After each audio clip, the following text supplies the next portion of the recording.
So they vary depending on size of the system or product to be developed.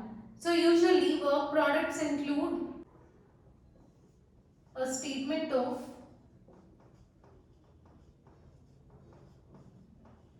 need and feasibility,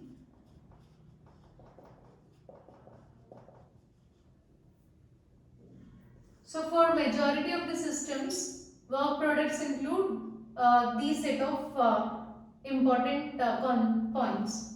These set of points.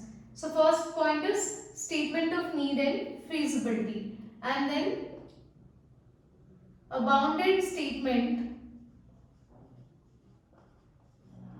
of scope for the system or product to be built.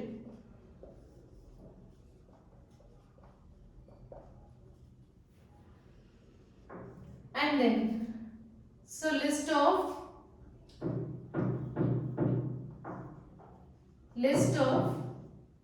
users, customers and stakeholders who participated in the meeting.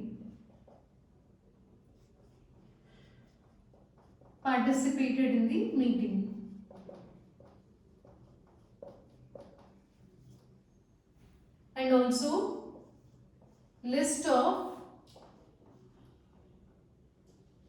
requirements and domain constraints.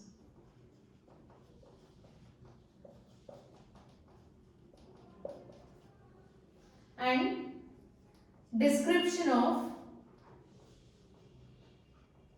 system technical environment.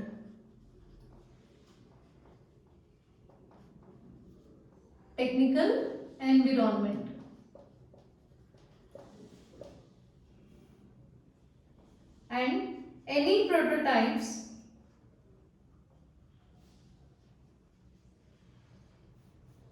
developed to better define system.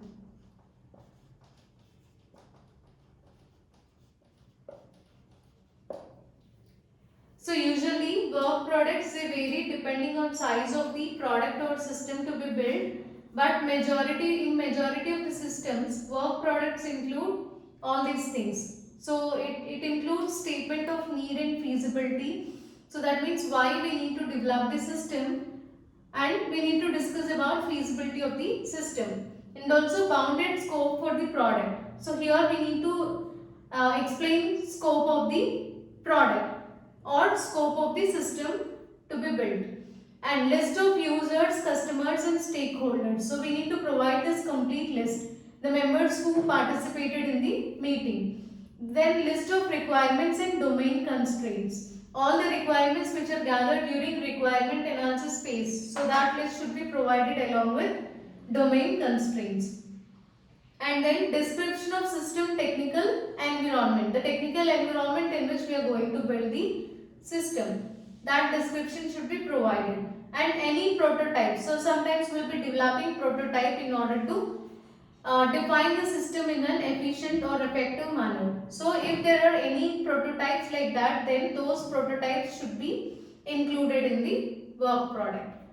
So these are various things which comes under the solicitation work products.